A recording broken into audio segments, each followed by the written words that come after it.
Welcome to the DFS pregame show here on RotoGrinders. I'm Jordan Cooper, a.k.a. Blender Ed, Blender HD, if you want to follow me on Twitter.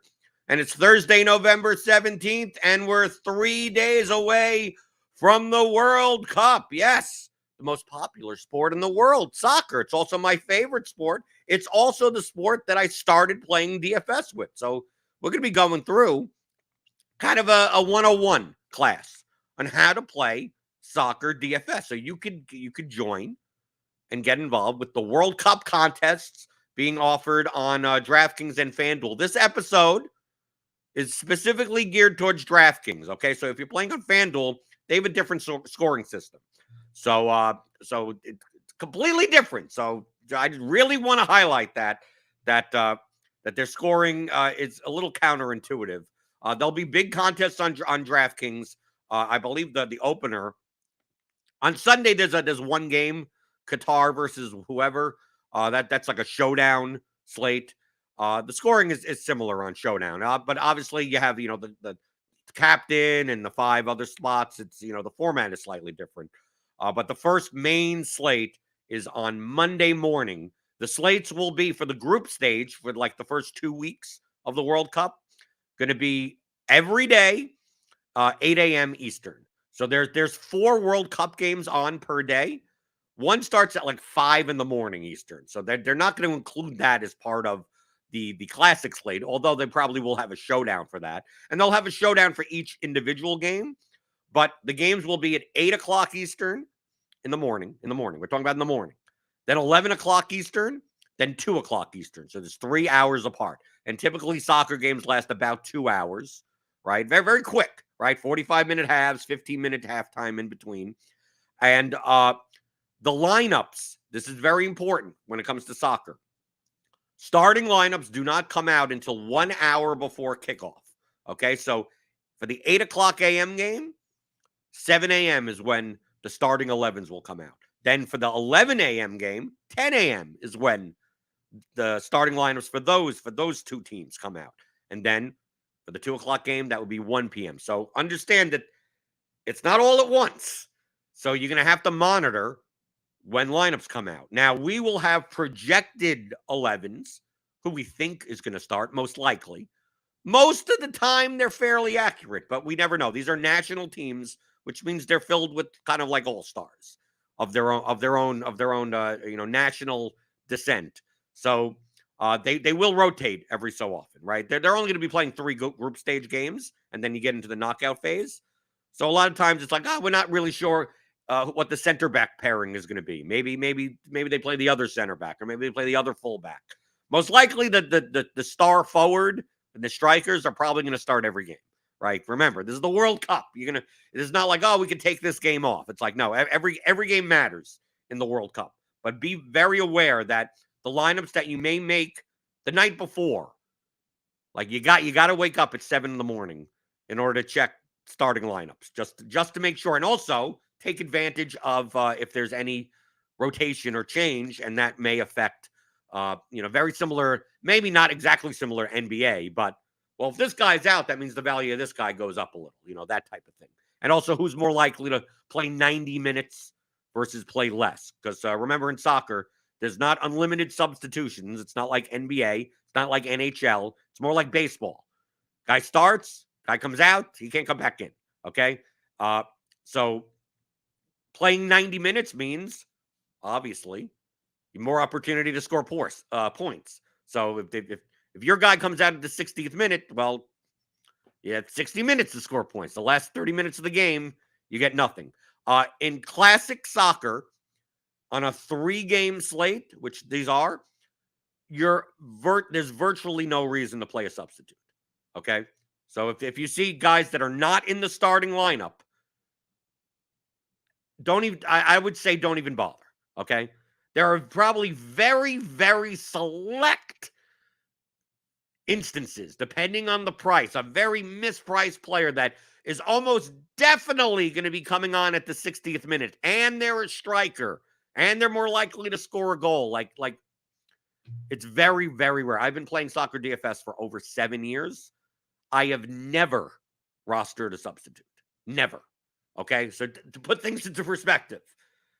So if you're asking about like, well, if they don't start, can I still play them? Don't play them because you're not sure whether or not they're going to get in, and also there's only 3 substitutes, so it's quite possible they get into the 87th minute. Great, you got 3 minutes. You got 3 minutes to score all the points that you can, right? So don't play substitutes. In the showdown contests, the one-game contest, there's a little bit more incentive because obviously there's only so many options, and maybe you want to try to get different by playing, the backup forward that may come on at the 65th minute.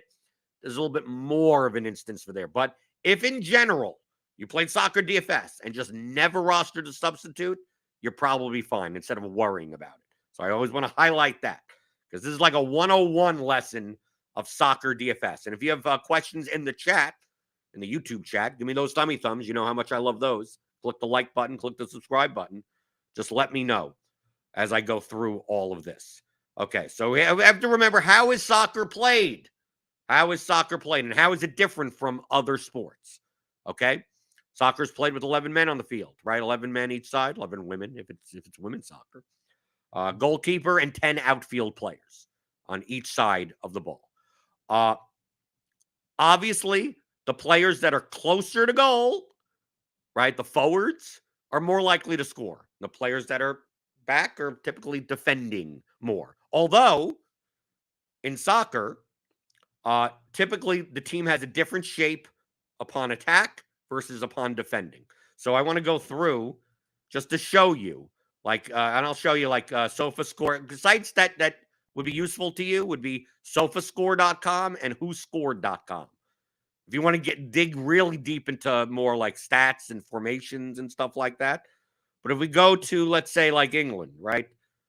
Like they've had some past matches here on Who Scored. You could get like a match report of pretty much every match these teams have faced, especially the European ones.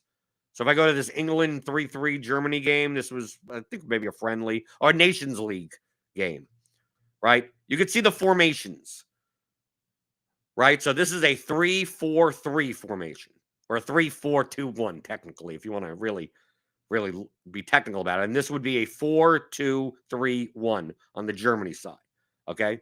These are very base formations. You'll see 4-4-2. You'll see 3-4-3. You'll see 4-2-3-1. You'll see a lot of these types of formations.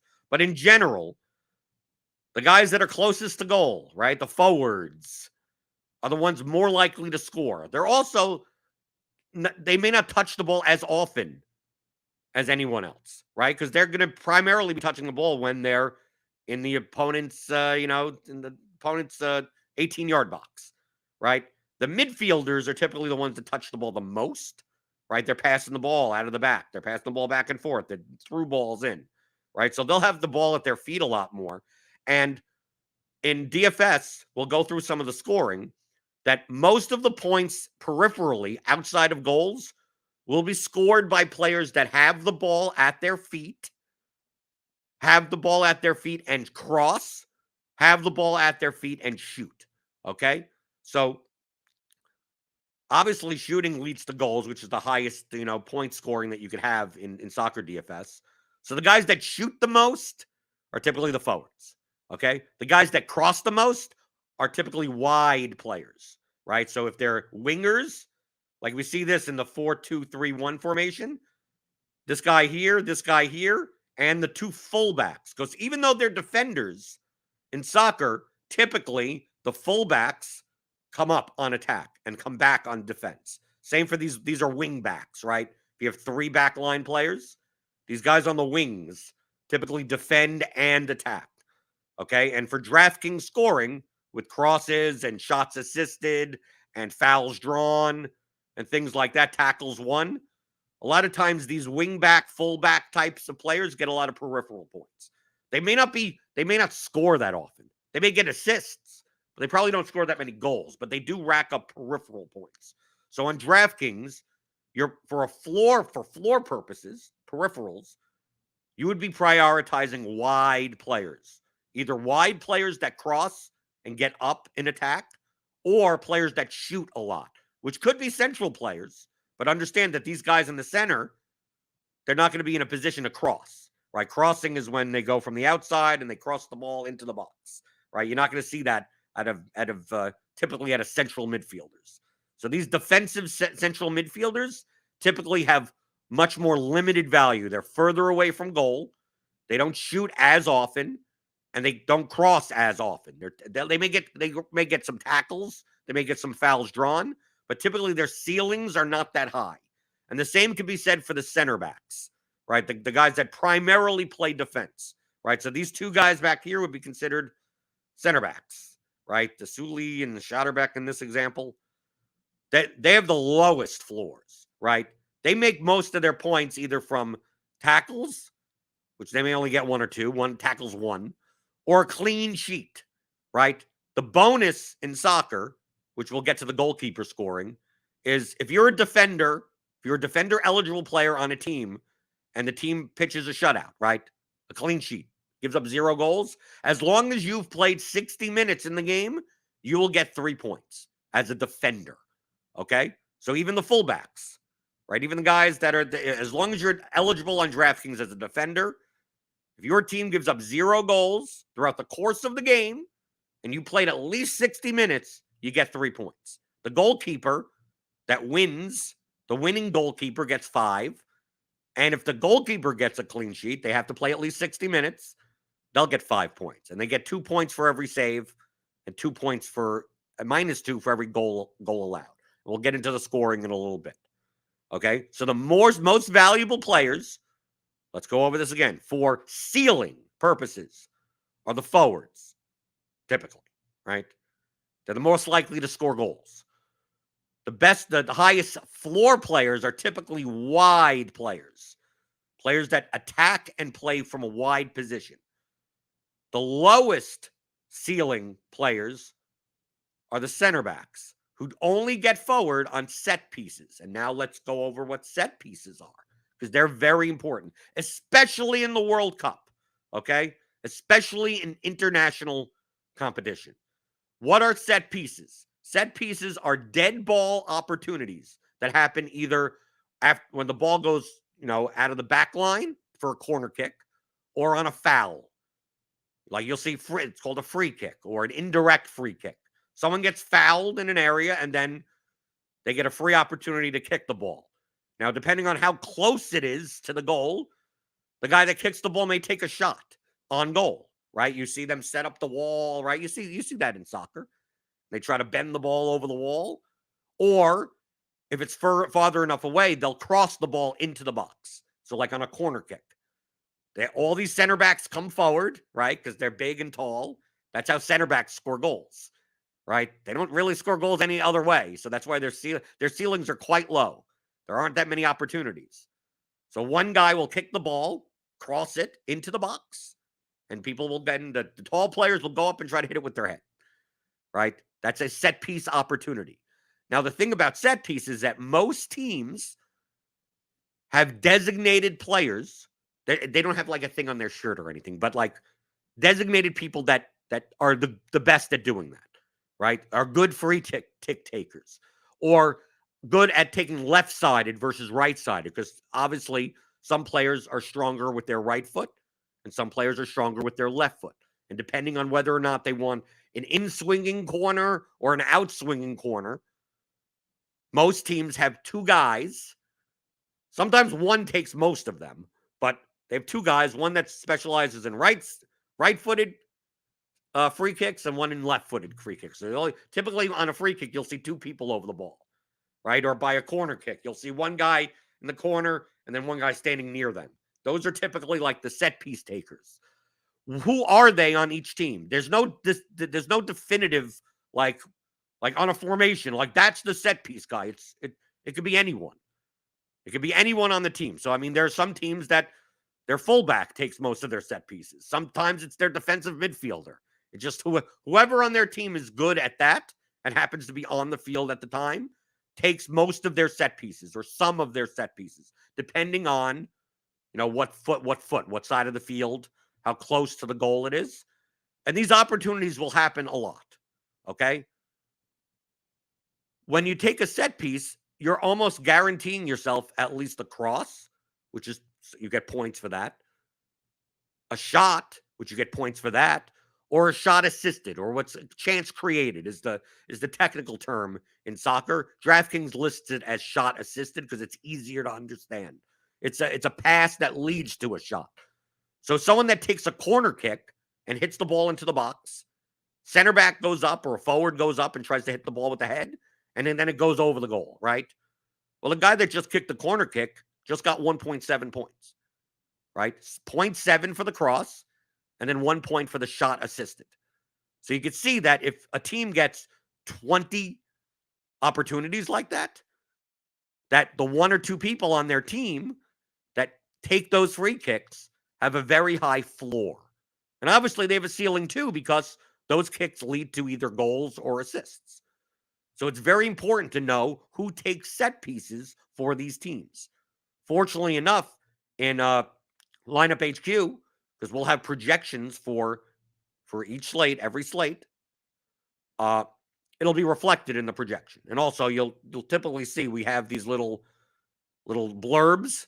We'll have a blurb for all the important players. We'll have, core tags, salary relief tags, GPP tags in Lineup HQ.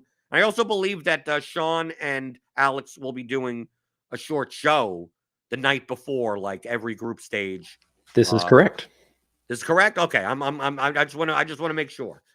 So they'll even explain it. So if you listen to the show the night before, they'll even go through and say, that this guy takes set pieces for this team, this guy takes set pieces for that team, and you'll know that, right?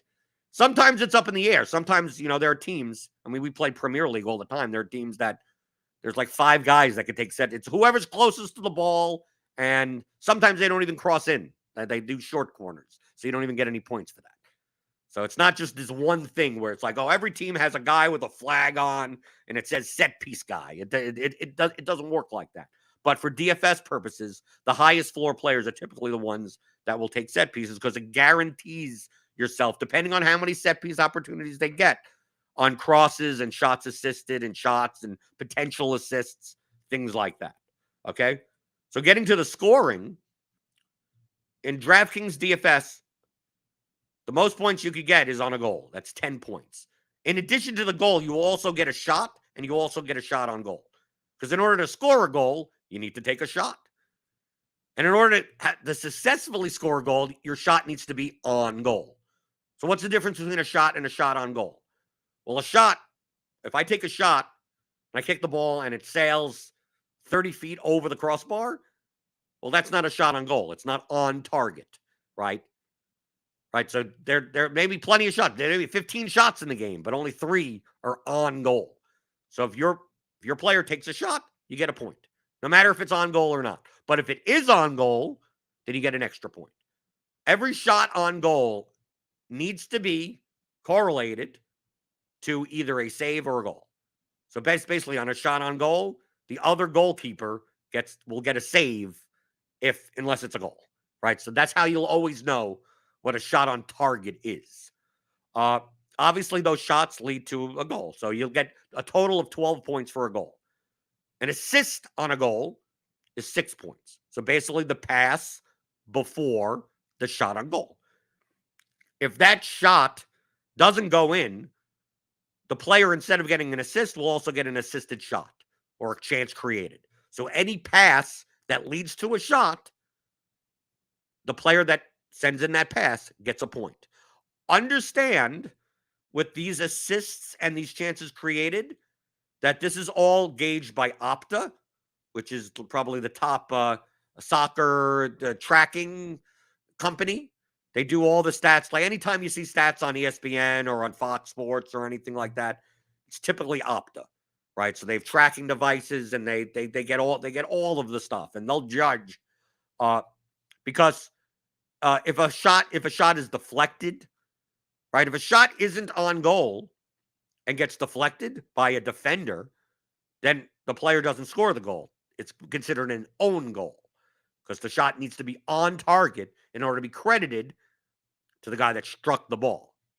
You'll also see that on assists, right? And we get tilted a lot in soccer DFS. I just want to prepare you for the tilt, that you'll see a pass come in. That through ball will come in from the side, go through the box. There'll be like 2 defenders and 1 guy that like stick out their leg. It tips one of the defenders. So the ball tips one of the defenders and then bounces to the other side, and then the attacker kicks the ball into goal. Then you look at that play and you go, oh, well, I have the other guy. I got the other guy. I should get the assist. It's like, well, that deflection means that no, you're not going to get credit for the assist because it's deflected off of a defender. So it wasn't a pass to a shot. It was a deflection to a shot. So just be aware of when they credit assists. It's not automatic. It's not like, well, whatever the other the last attacker that passed the ball gets the assist. I think that sometimes that exists in like NHL and hockey or even in MLS soccer. Like, not every goal has an assist. Other stats that you get a marginal amount of points for accurate passes. Okay, if you just never worried about them, you get a little. It's meant to break ties essentially. So as they pass the ball around in the back line and everything, you'll see your defenders get 0.02, 0.04, and maybe on the heavy favored teams, the defensive midfielders and the defenders may accumulate like 1.5 of accurate passes. Is it something that you should be like paying attention to? Oh, who's the one that's going to have the most accurate passes? Probably not. Okay. So if you never worried about it, probably don't worry about it. Okay. Other stats are fouls drawn. So if you're an attacker, or it doesn't matter if you're an attacker or not, you're a player, you get fouled, you'll get credited with 1 point. The types of players that get fouled the most are typically attacking wingers. So guys that have the ball at their feet and like dribbling around people. Okay? You're not going to see that many fouls drawn. We have some guys that may get fouled 3 or 4 times a game. And that'll be reflected in the projections. But it's not a stat where it's like, okay, I'm trying to who are the people that could draw fouls drawn the most? Well, the people that draw fouls are typically the ones that also cross the ball a lot, or typically the guys that shoot the ball a lot, right? So you're not really going to be looking necessarily for anything different from a fouls drawn. The same for fouls conceded. Typically, if your player fouls someone else, you get -0.5 point. And if they foul enough, they may get a yellow card. Yellow cards are -1.5 points. Red cards are -3 points. Typically, the guys that get yellow cards and draw fouls are the defensive midfielders, the back line, the defenders, right? And the defenders typically have low floors and low ceilings as it is, so you're probably not going to be rostering many of them anyway. Same things for tackles 1, right? Typically, tackles 1. A tackle 1 means that you slide in against an attacker. A defender slides in against an attacker for the ball and wins the ball, right? Maintains possession. That's a defensive stat. But once you take into account that they also foul players and they also possibly getting a yellow card and they don't really get much into attack, a lot of times they all cancel each other out. So these defensive stats, they're in our projections, right? They are weighed into our projections. But if you're just like by sight, let me make a team, these are the types of stats that, oh, I can't play this guy because he's more likely to get a yellow card. Well, you're probably not playing him because it's less likely to get a goal anyway, right?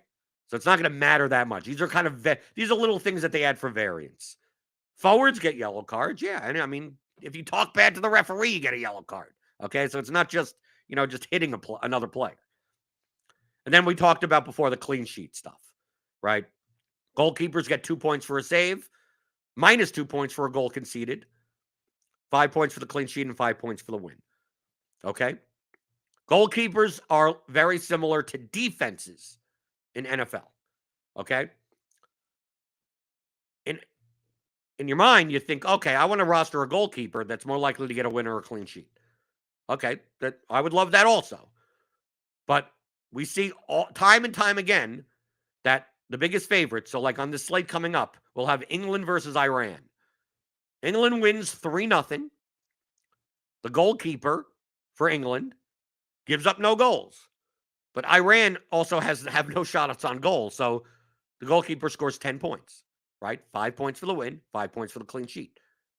And then you'll see in the USA-Wales game, where Wales is a slight underdog, Wales, the goalkeeper gives up 2 goals.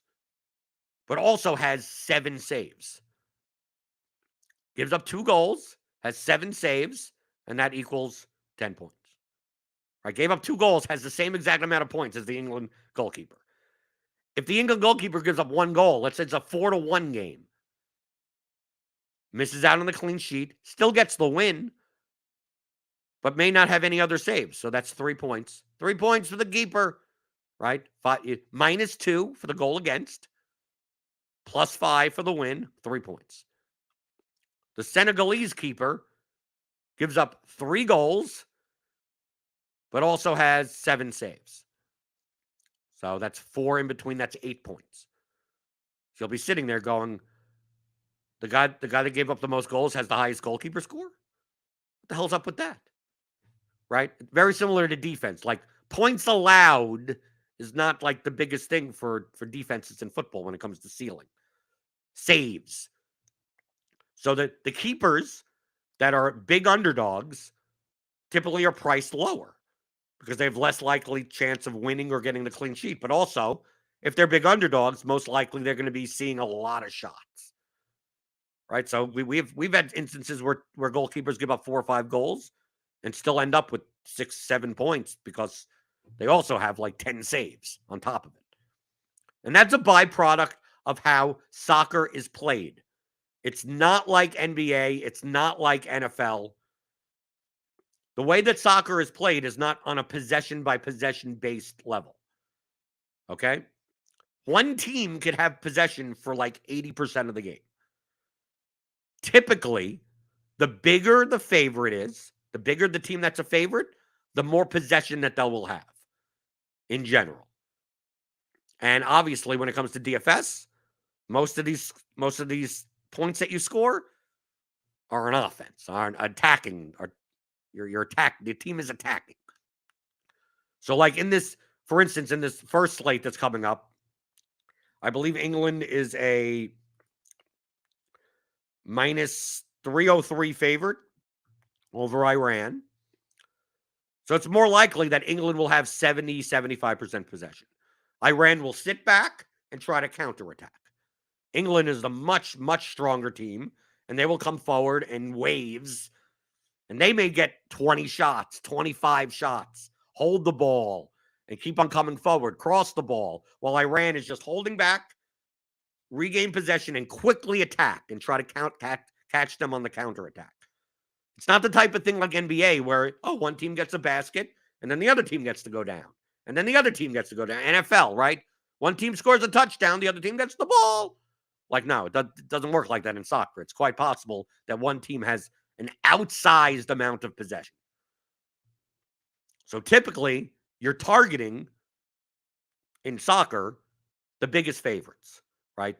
The teams that are going to be the most possessive of the ball, and obviously the teams that have a higher implied goal total, right? England, I don't know what their implied goal total this game. Understand also that soccer is typically a low-scoring game.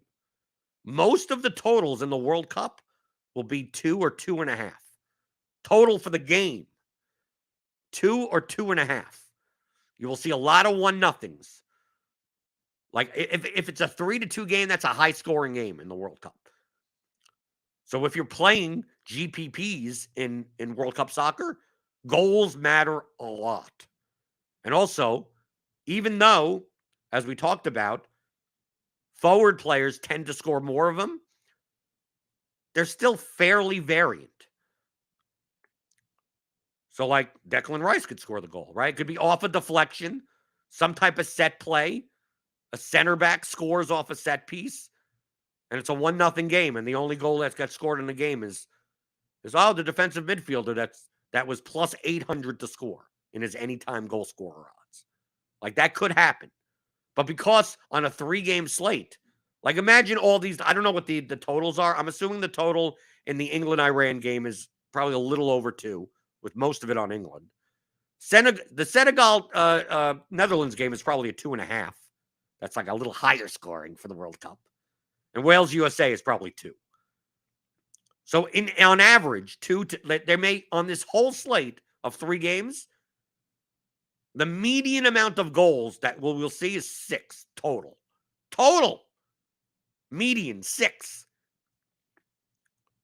So in GPPs, you're primarily focused on finding the goals. Most likely they're going to come out of forward positions. For cash games, a lot of times you're playing for you act as if all the games are 0-0.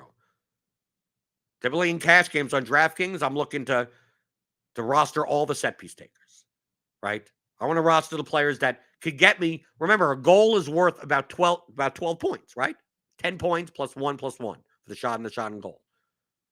Dude, there are set piece takers, right? Like Kieran Trippier on the first slate for England. I mean, his median projection is 12.66. He's not going to score a goal. Like, Trippier rarely scores goals. But he crosses the ball a ton from wide positions, and he takes like 80% of England's set pieces when he's on the field, which means his peripheral points will go up. He could score a goal's worth of points without scoring a goal. So set piece takers and wide position players that play 90 minutes that are constantly on the attack have very high floors. Does that mean you can't play them in GPPs? No, that soccer, remember, goal scoring in soccer is very low.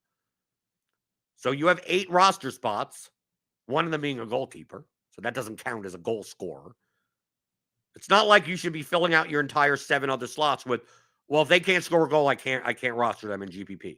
Like, dude, there may only be 6 goals on the entire slate. And one of these guys like Trippier, maybe he doesn't score a goal, but he has 15 peripheral points and an assist because he sent the ball in and Harry Kane scored on that goal. Like, dude, he could end up being one of the highest scorers on the slate. So it doesn't mean that you fade them in GPP. You typically have a mix of them.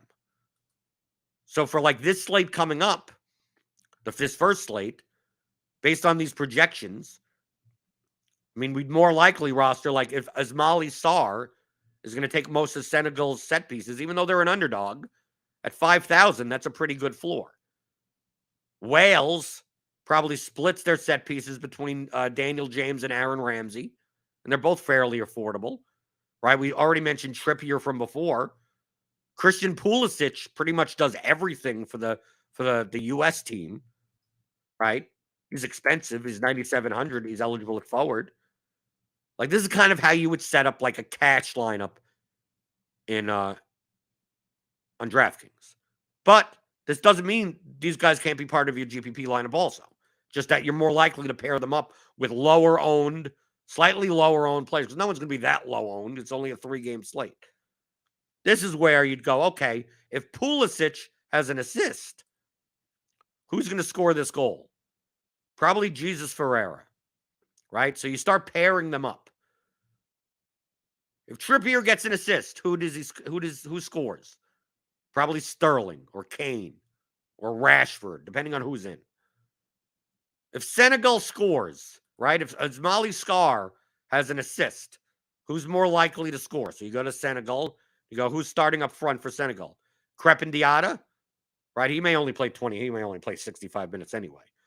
Boulaye Dia, right? Lower projected. I mean, these guys, Senegal doesn't project all that well. But it's like you're trying to pair these guys off. Are you looking to stack an entire team? I want to play 6 guys from one team. How many goals do you think are being scored by that team? If that team scores 5 goals, you're good. But that team scores 1 goal, probably not. So in GPP, you're primarily looking for goal to assist combinations, and you're also trying to remove negative correlations. The only hard correlation in soccer DFS is goalkeeper and defense. So let's say you were playing Wayne Hennessy, or let's say Matt Turner, the U.S. keeper. Most likely, you're not going to play Gareth Bale at forward against him. The Welsh, it's forward. Because if Gareth Bale scores a goal, that means that your clean sheet and your win bonus is much. You don't get a clean sheet, and you may not even get the win from your goalkeeper. So typically, you're not playing attacking forwards, guys that score goals, against your own goalkeeper. And a lot of times, you're pairing your goalkeeper with 1, if not 2, defenders. Because if they get a clean sheet, The defenders get 3 points and the goalkeeper gets 5 points. So it's very common that you play at least one defender with your goalkeeper. So in this case, maybe you play Anthony Robinson because he's also an attacking fullback. So not only do you get the 3 points a clean sheet if they keep a clean sheet, but it's also the type of person that's more likely to get crosses and shots assisted. He's attacking more. And if you're playing Anthony Robinson, you go, oh, well, if Anthony Robinson gets an assist, who gets the goal? Well, probably one of the U.S. forwards. Probably Ferreira, Pulisic, Reyna, someone like that. So you play Ferreira there. And you go, okay, this would be a good correlation. You could add another one. You could say, okay, they win, U.S. wins 3-0. And there you go. Here's a Team USA kind of combination of players. And you see you have 56.75 left. You go, how do I round this out? Well, let's see. England, let's say I probably don't have money to pay for Harry Kane, but maybe I play Raheem Sterling in this lineup for a goal. Maybe I play another. Everyone's going to be playing Kane and Sterling and stuff like that, so maybe I play Declan Rice. Maybe he's a defensive midfielder for England, but maybe since I went in on the U.S. attack, I'm going to kind of fade the English attack. Not saying they don't score, but maybe Kane only scores 1 goal. Maybe Sterling doesn't score at all. Maybe Declan Rice is the one that scores the goal. At 3,400, very cheap goal. You start pairing these things together. Maybe you play Trippier with Rice. Then you go, okay, I'm also going to play the set piece taker for Senegal. Probably Ismaili Sarr.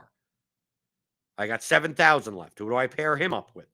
Or this is how you'd fill out a GPP lineup for soccer. Now, also understand that you're going to need to late swap. Because on this first slate, for instance, we have the England-Iran game first. Maybe Declan Rice doesn't start. Maybe he's not in. Maybe they play someone else instead. Well, you got to take him out, right? Maybe Trippier isn't in. He's most likely going to be in, but you never know, right? And then 2 hours later, you're going to get the starting lineups for Senegal. Is Ismaili Sarr in? I don't think Mane plays this first game. And the same thing for Netherlands. Memphis is going to be out this first game. On another slate, you'd probably be playing Memphis in the forward spot. He takes like everything for the Netherlands. So you want to see Netherlands starting lineup without Memphis. And then you got to wait another 2 hours. Then that game's over, and then you're going to get the lineups for the U.S.-Wales game. And maybe they don't start that keeper. Maybe they start a different keeper. So you're going to have to pay attention on who's in your lineup during all these lock periods. So it's not set it and forget it. And every time starting lineups come out here on RotoGrinders, we will have updated projections.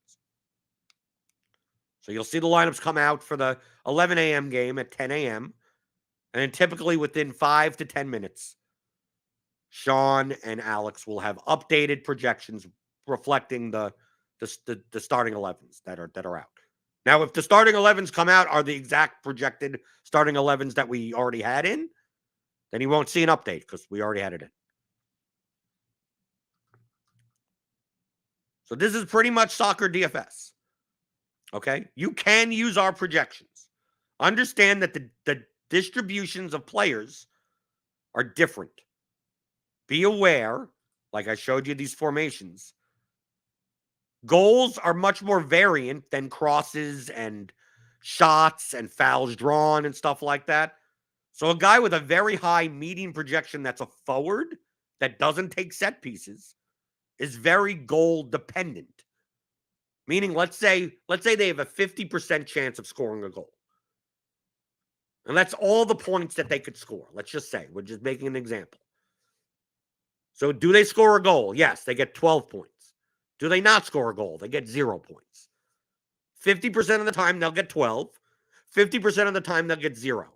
But what's the median? 6. They never score 6 points, but that would be in the middle. That would be right there.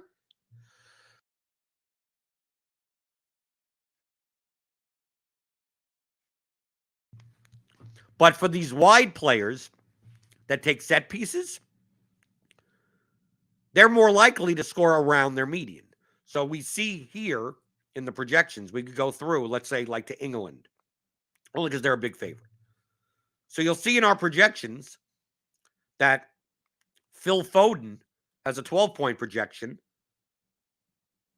Let me get, where's Kane? Oh, because I only have the midfielders open. Okay, there we go. So we'll see here that the top projected players for England, Kane, 14.81, Trippier, 12.66, Foden, 12.33, Sterling, 11.26, Luke Shaw, 10.41.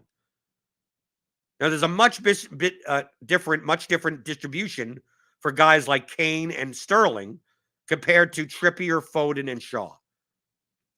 Foden's kind of in the middle, but much different than Trippier and Shaw.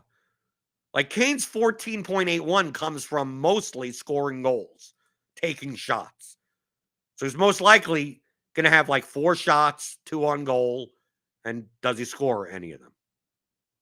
If he doesn't, he's sitting there with like 6 or 7 points.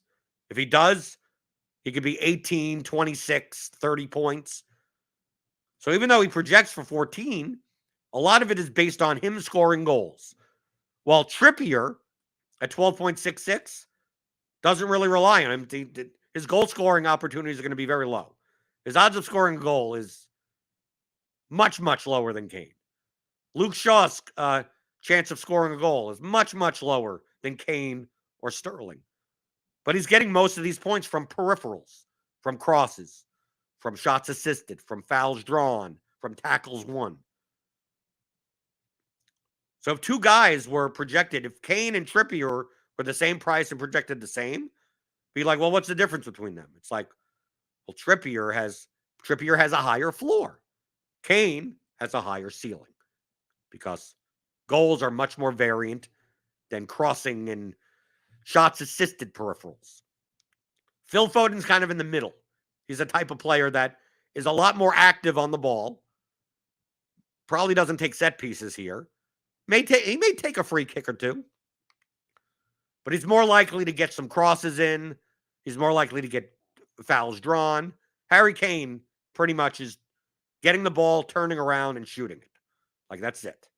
Like, he's likely not crossing. He's not likely not passing it off even. He's most likely just shooting. Sterling is a little bit more active on the ball. Foden a lot more. So the types of players matter. So when you use our projections, it's very important to also like look at the tags that Sean and Alex put here and listen to the shows the night before. If you don't already understand the context of these teams, right? I'm using England because a lot of people know English players from the Premier League.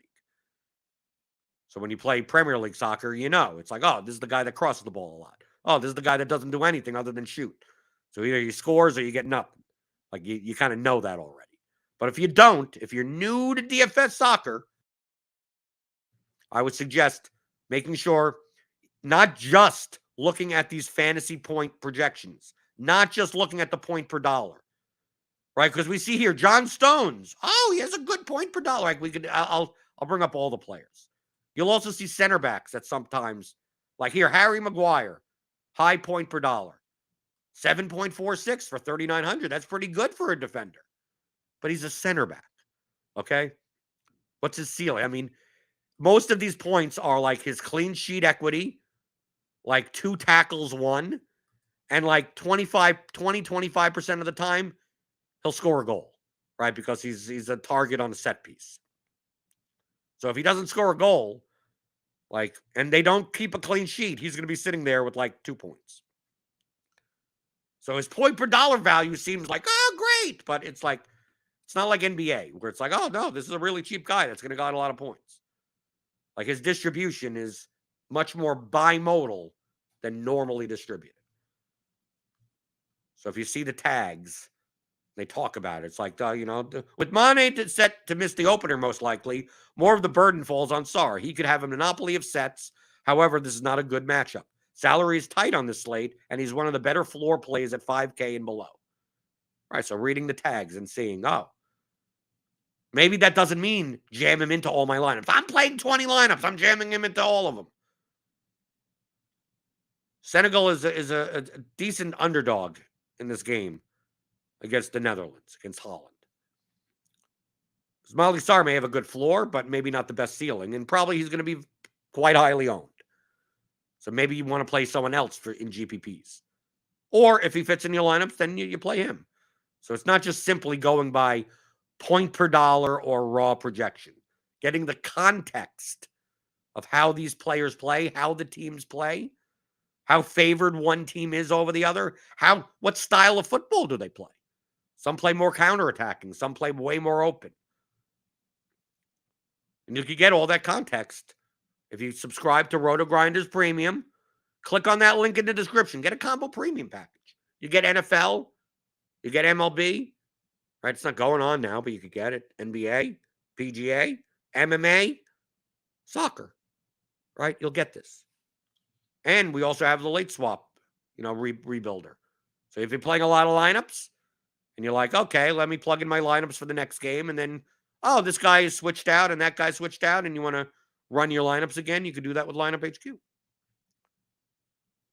I typically don't play 150 lineups in soccer. I play more of the higher stakes, smaller field stuff. I play cash games primarily. So typically, these slates, I may only play probably 4 to 6 lineups. About it. The large field contests are very top heavy. They're very top heavy. So you're going to, on a 3-game slate, you're going to need quite close to the optimal lineup to win. Going through the YouTube chat a little bit. If you have any questions, let me know before we get out of here. I think this is a good soccer DFS 101 type of lesson.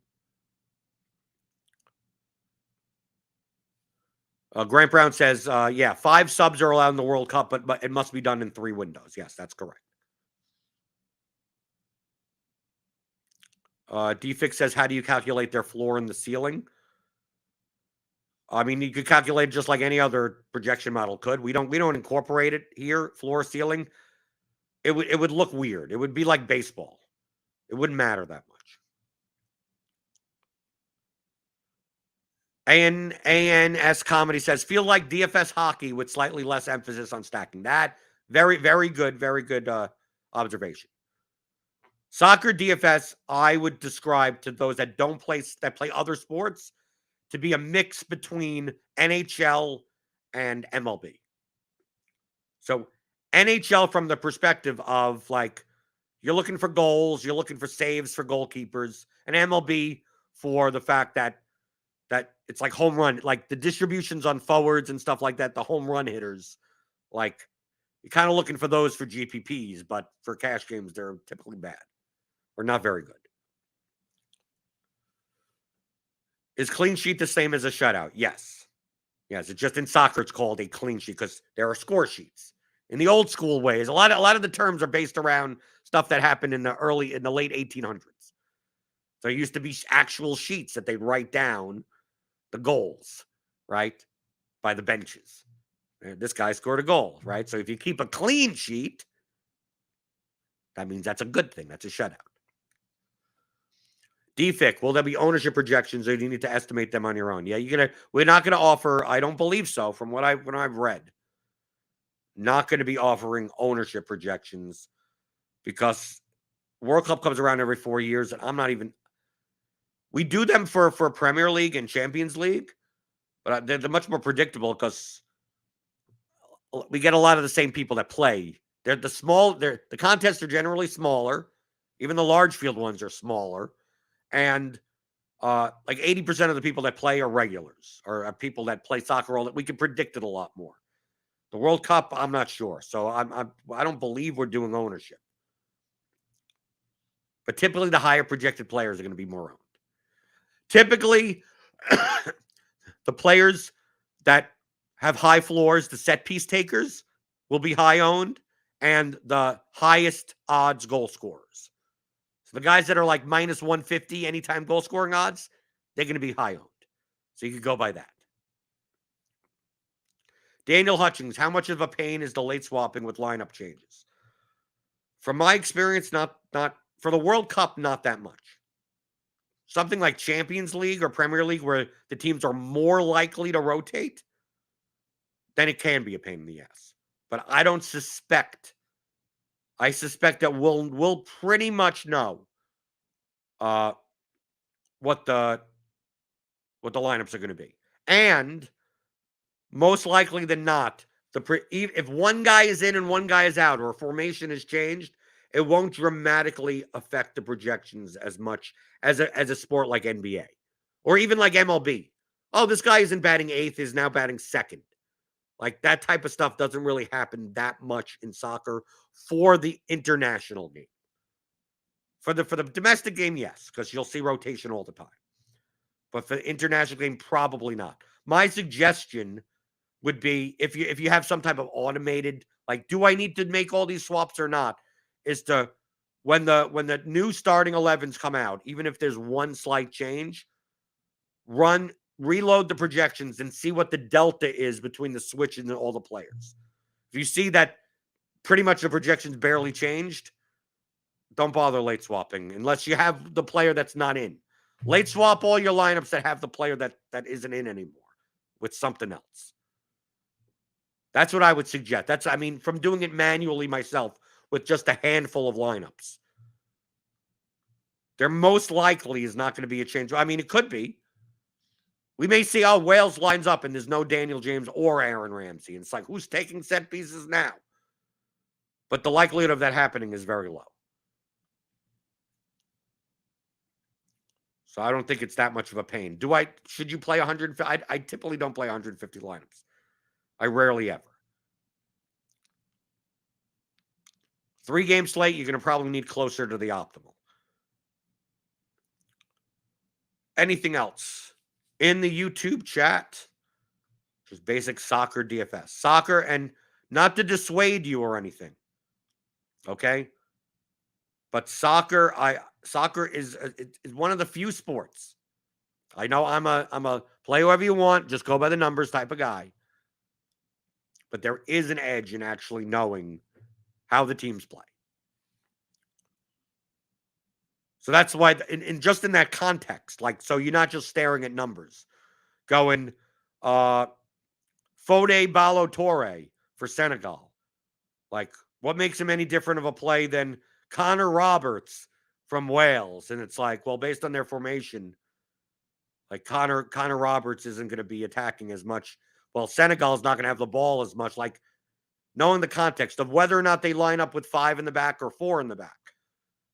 Sometimes they have 2 defensive midfielders. Sometimes one plays as a box-to-box and one stays all the way back. How would you know that? You'd look at the new formation, you go, okay, I could predict how they're going to play. Now, it is reflected somewhat in projections, but that distribution isn't normal.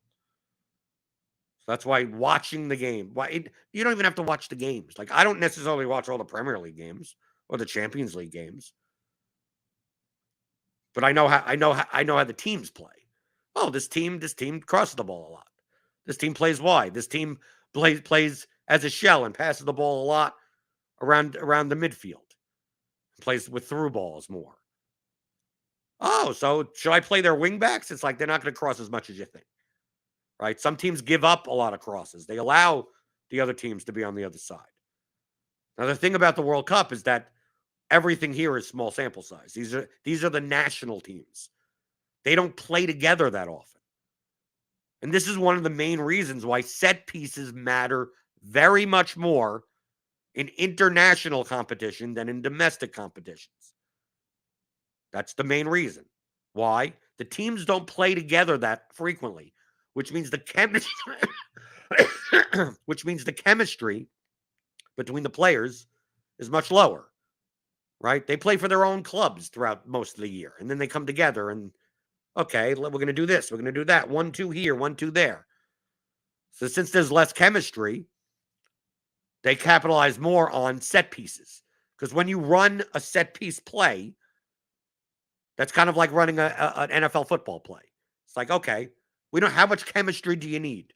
Like, Everyone stands in these positions, and then you move this way, I move that way. The guy kicks the ball this way, and then maybe we get the guy on the far post open, right? It's very much easier to run those plays because also those set piece type of plays, they're running variations of them for their domestic teams as it is.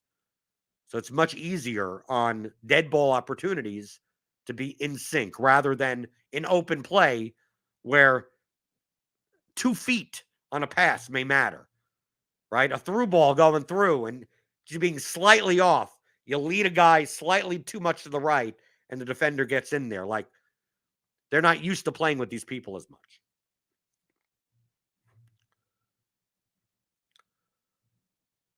DFix says makes sense to X out some players aside from subs. I mean, not necessarily, but unless you're playing like the largest field GPPs, you're probably not playing underdog center backs. Probably not. Underdog defensive midfielders, probably not. You can probably X those out and probably be okay. Ain S Comedy. How often before kickoff do lineups get announced? I said before, an hour before game time. And you'll get that on the dot. Okay? These things are very, very, very regulated. So it's not like, oh, you're waiting around and this could a half an hour, like in the NBA. They say what they're going to do in the NBA. They're supposed to. The rules say this, and then the teams don't do it anyway. Now you will get at 8, for this 8 in the morning game, 7 a.m. Eastern. You will get the lineups. Where do you get the lineups? Well, I use an app called SofaScore, and it's also an app on your phone. It will give you like all the information, all the stats, all the everything. This is the desktop version. I don't use it that often. So there'll be a tab for the formations and this goal scoring and everything. You could set notifications even. Anytime a goal gets scored, you'll get a notification. A missed penalty kick, a red card, a substitution, anything you want. So I would suggest SofaScore. That's what I use. Some people use Flash Score on their phone. You could use some type of thing like that, but it will show you the formations. Like you'll be able to go and click on the game, and there will be a tab that says lineups. Obviously, it doesn't show it now, and it will show you the formation, all the starters. Also on Twitter, it's the World Cup. It's not hard to find the starting lineups. You probably follow the official FIFA World Cup account, and they'll tweet it out. I mean, follow the Fox Soccer account, like. Or Squawka or something. I mean, there's no reason that you shouldn't know what the starting 11s are. Also, they'll be updated in Lineup HQ. You'll see this little start button, right? You'll see it light up for the players that are in the starting 11, right? Typically, the ones that aren't in the starting 11, we have projected at like nothing, right? At 1 minute, right? So see, you'll see it in Lineup HQ. Anyway. Okay. I think that was good. Good rundown. Good rundown of soccer DFS in general. Going over the scoring for DraftKings, what you should be looking for, what apps to use to keep track and sweat the games. Obviously, the games are going to be, I think Fox has the rights. You'll be able to watch them if you want. This happens every 4 years, and the contests are much bigger on DraftKings than they are normally. That's why I'll be up early. Set my alarm clock, 7 a.m. Oh, boy, can't wait. Can't wait to wake up at 7 a.m. every day for the next 3 weeks. But soccer DFS is what I do. Yeah, it's my original sport. It's what I consider my best sport, so I'm going to take advantage of it. And you should too. If you have any questions, we have a World Cup Discord channel now. So Sean is in there. Alex is in there. I'm in there. So sign up for RotoGrinders, especially RotoGrinders Premium. Get the combo premium package. Get all the shows, the nightly shows. Get the projections. Get Lineup HQ to build your lineups. Get access to the Discord.